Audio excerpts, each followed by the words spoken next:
اور آج آپ دیکھ رہے ہیں ماشاءاللہ یہاں پہ آپ کو گرین پگڑیوں والے بھی نظر آ رہے ہیں، لال رومال والے بھی نظر آ رہے ہیں، بلیک اور وائٹ پگڑی بھی.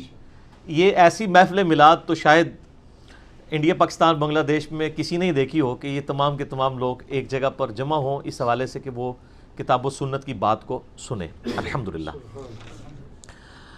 میرے بھائیو، آپ میں سے اکثر لوگ میرے ماضی سے واقف ہیں کہ میں اپنی پیدائش 4 اکتوبر 1977 سے لے کر آلموسٹ 2007 کے اینڈ تک 30-31 سال تک بریلوی رہا، اور اس میں یعنی 10 سال تک سبز پگڑی باندھتا رہا ہوں 1990 سے لے کر 2000 تک. اور آج میں نے 18 سال کے بعد دوبارہ سے گرین پگڑی جو ہے وہ پہنی ہے. اس کے بعد میرا 2008 میں کچھ عرصہ جو ہے وہ دیوبند کے ساتھ گزرا، پھر اہل حدیث کے ساتھ بھی، اہل تشیع کو بھی سٹڈی کیا میں نے، یعنی تمام مکاتب فکر کو سٹڈی کیا. الحمدللہ آج بھی میں تمام مکاتب فکر کو مسلمان سمجھتا ہوں سوائے 2 فرقوں کے. ایک اہل سنت کا آف شوٹ ہے قادیانی، جو انڈیا پاکستان بنگلہ دیش افغانستان میں پایا جاتا ہے، اور ایک اہل تشیع کا آف شوٹ ہے نصیریہ، جو مولا علی علیہ السلام کے لیے الوہیت کلیم کرتے ہیں، ان کو خدا کا درجہ دیتے ہیں. شام کے اندر ایک فرقہ پایا جاتا ہے. اور یہ 2 مکاتب فکر ایسے ہیں کہ جن کی خود ان کے جو روٹ مکاتب فکر ہیں انہوں نے تکفیر کی ہوئی ہے. اہل سنت نے قادیانیوں کی ہوئی ہے تکفیر، اور اہل تشیع نے نصیریہ کی. ان دونوں کے علاوہ میں تمام مکاتب فکر سے اختلاف کے باوجود انہیں مسلمان سمجھتا ہوں، اور علمی طریقے سے ان کی غلطی ہائی لائٹ کرنے کی کوشش کرتا ہوں، اور یہی ایک مسلمان کا ایٹیچیوڈ ہونا چاہیے. میں سب کے پیچھے نہ صرف نمازیں پڑھنے کا قائل ہوں بلکہ پریکٹیکلی پڑھتا بھی ہوں الحمدللہ. کیوں پڑھتا ہوں؟ کیونکہ نہ میں وہابی نہ میں بابی، میں ہوں مسلم علمی کتابی.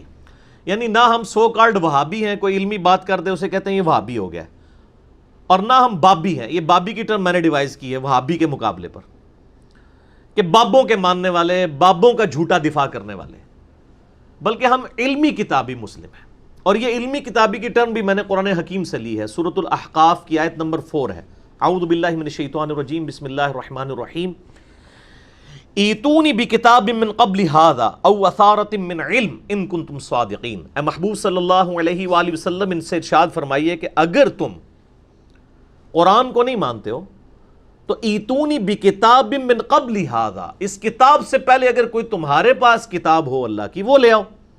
او اثارۃ من علم، یا علم کے آثار ہوں، ان کنتم صادقین، اگر تم سچے ہو تو انبیاء کے علم کے آثار ہوں یا ان کی کتابیں ہوں، وہ لے کر ان سے مجھ سے بات کرو. یعنی کتابوں کو مانو، بابوں کو نہیں.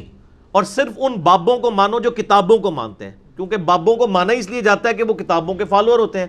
اگر کوئی بابے کتابوں کو ماننا چھوڑ دیں، الٹا کتابوں کے دشمن بن جائیں اور یہ کہنا شروع کر دیں کہ کتابوں سننا ڈائریکٹ نہ پڑھو گمراہ ہو جاؤ گے، تو ایسے بابوں کی تو بابیت لے لینی چاہیے.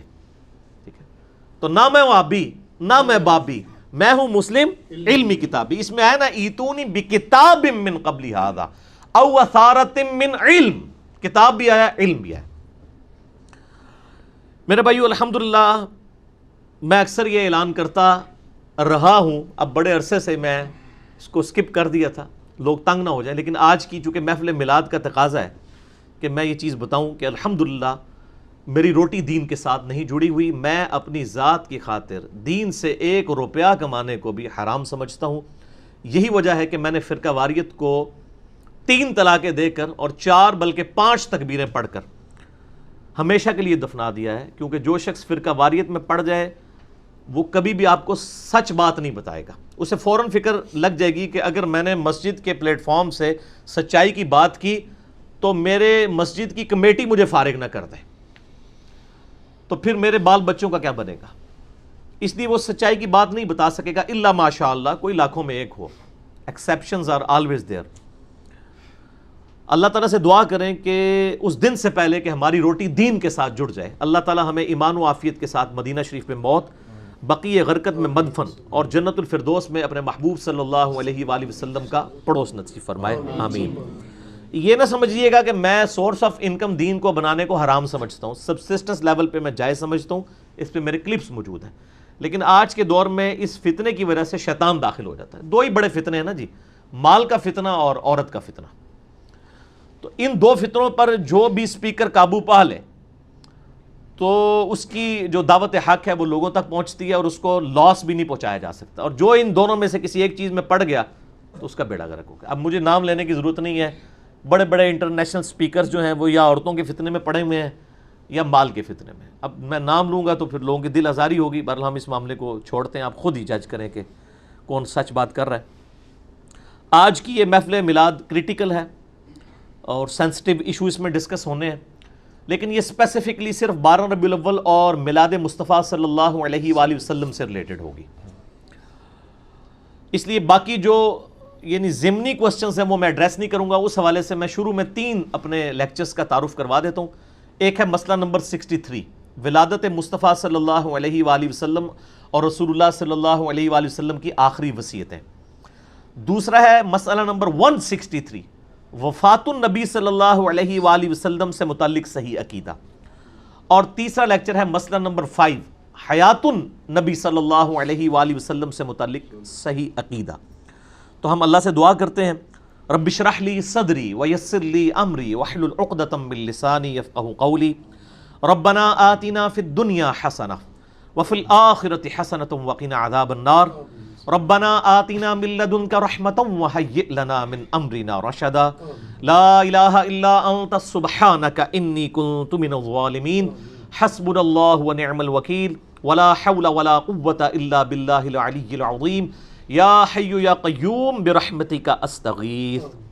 صلو علی الحبیب, اللہم صلی علی محمد وعلی آل محمد کما صلیت علی ابراہیم وعلی آل ابراہیم انک حمید مجید.